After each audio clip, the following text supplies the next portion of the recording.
नमस्कार, मैं रश्मि रैना प्रयागराज से। जब तक पुलिस ने लाठियां नहीं चलाई थी और भगदड़ नहीं मची थी, तब तक इस प्रदर्शन को लेकर किसी को कोई खास दिलचस्पी नहीं थी। लेकिन जैसे ही लाठियां चलने और भगदड़ की घटना सामने आई, सोशल मीडिया पर वो वीडियो वायरल हो गए और हंगामा मच गया। उत्तर प्रदेश में जहां अपराध साबित होने से पहले ही बुलडोजर से घर गिरा दिए जाते हैं और एनकाउंटर में अपराधी की जाति पर सियासी बहस शुरू हो जाती है, वहां छात्रों पर पुलिस की लाठीचार्ज एक बड़ी घटना बन जाती है। जी हाँ, यह देखकर सच में संतोष हुआ कि बुलडोजर और एनकाउंटर तो सहन कर लिए जाएंगे, लेकिन लोकतंत्र की समझदारी में लाठीचार्ज की कोई जगह अभी भी नहीं बन पाई है। ये घटना उस यूपी की है जहां सरकार और पुलिस के खिलाफ नारे लगाने वाले छात्रों की संख्या अब लगातार बढ़ रही है। छात्र दिन भर लोक सेवा आयोग के चौराहे पर एकत्रित होकर सरकार और पुलिस के खिलाफ आवाज उठा रहे थे।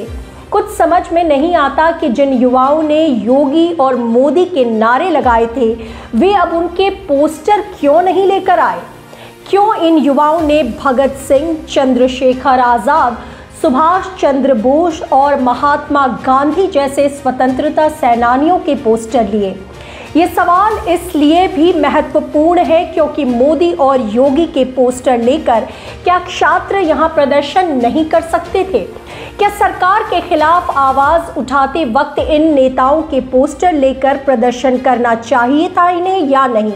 कुछ छात्रों ने इन महान नेताओं के पोस्टर लेकर अपनी आवाज उठाई, जो कहीं न कहीं ये दर्शाता है कि वे अपने संघर्ष को आज़ादी की लड़ाई से जोड़कर देख रहे हैं।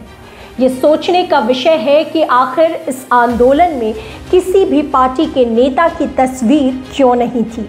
क्या ये सिर्फ एक मुद्दे का आंदोलन था या फिर अपने आप में एक बड़ा सवाल खड़ा कर रहा था कि आखिर क्यों हमें अभी इन ऐतिहासिक नेताओं के प्रतीकों की ज़रूरत पड़ रही है? प्रयागराज में इस प्रदर्शन के दौरान छात्रों की संख्या लाखों में थी और पुलिस ने इन छात्रों को बल प्रयोग करने कर रोकने का प्रयास किया। यह सब कुछ तब तय हुआ जब छात्रों ने लोक सेवा आयोग के गेट के सामने अपना प्रदर्शन तेज कर दिया। घटनाओं ने तूल तब पकड़ा जब पुलिस ने लाठियां चलानी शुरू की और छात्रों में भगदड़ मच गई। अखिलेश यादव जैसे नेता ने इस लाठीचार्ज की निंदा की और छात्रों के प्रति अपनी सहानुभूति जताई। अखिलेश यादव ने कहा, ये लाठी उन पर चलाने वालों के लिए कभी न कभी वापसी की शक्ल में आ सकती है। ये बात कहीं न कहीं ये दिखाती है कि लाठीचार्ज से जो प्रतिक्रिया मिली वो महज इस मुद्दे से जुड़ा नहीं था, बल्कि ये उस लोकतांत्रिक अधिकार की रक्षा से जुड़ा था जिसे हम आज भी बचाए हुए हैं। इस घटना के बाद मीडिया रिपोर्ट्स में लिखा गया कि छात्रों ने लोक सेवा आयोग के कार्यालय के सामने जमकर नारेबाजी की और अपनी मांगों के लिए संघर्ष किया। कुछ अखबारों में लिखा गया कि प्रदर्शन उग्र हुआ और पुलिस को लाठी चार्ज करना पड़ा। इस दौरान कई छात्रों ने बैरिकेड्स तोड़े और आयोग के ऑफिस की तरफ बढ़ने लगे। पुलिस ने जब प्रदर्शनकारियों को नियंत्रित करने के लिए बल प्रयोग किया तो भगदड़ मच गई। हालांकि पुलिस ने यह कहा कि प्रदर्शन शांतिपूर्वक चल रहा था, लेकिन इस घटनाक्रम ने यह साफ कर दिया कि छात्रों का गुस्सा अब उबाल मारने लगा है। प्रदर्शन का मुख्य मुद्दा था यूपीएससी और आरओ की परीक्षाओं को तारीखों का विवाद। छात्रों का कहना था कि परीक्षा की तारीखें बार बार बदलने से उनकी मेहनत पर असर पड़ता है। उन्हें ये भी आपत्ति थी कि क्यों परीक्षा की तारीखें अलग अलग शिफ्टों में रखी जा रही हैं और क्यों कुछ जिलों में परीक्षा नहीं कराई जा रही है।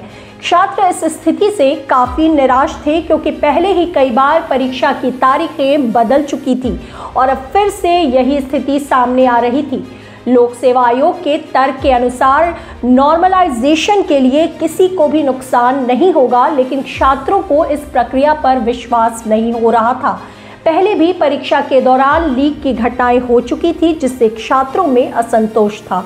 आयोग का कहना था कि सरकारी स्कूलों को ही परीक्षा केंद्र क्यों चुना गया, इस पर छात्रों के सवाल थे। उन्होंने ये भी सवाल उठाया कि क्यों छात्रों को इतनी दिक्कतें झेलनी पड़ रही हैं, जबकि कुंभ मेले जैसे बड़े आयोजन में लाखों लोग एक साथ जुट सकते हैं, तो इन परीक्षाओं के लिए क्यों नहीं। ये मुद्दा केवल प्रयागराज तक सीमित नहीं है, बल्कि राजस्थान, मध्य प्रदेश और उत्तराखंड जैसे राज्यों में भी छात्रों के लिए यही समस्याएं हैं।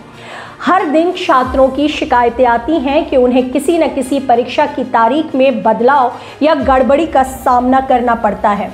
क्या यही भारत के युवाओं का भविष्य है? क्या इन्हें अपनी मेहनत का सही इनाम नहीं मिल सकता? ये बहुत अफसोसजनक है कि हमारे देश के प्रतिभाशाली युवाओं का समय और ऊर्जा इन समस्याओं में बर्बाद हो रहा है। ये देश जब अपने युवाओं की शक्ति से आगे बढ़ सकता था, तो क्यों इन समस्याओं को हल नहीं किया जा रहा है?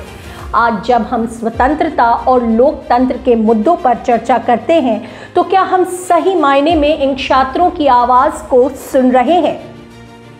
धन्यवाद। तो देश और दुनिया की तमाम ऐसी खबरों को जानने के लिए देखते रहें देश का नंबर 1 न्यूज़ चैनल प्रजातंत्र टीवी।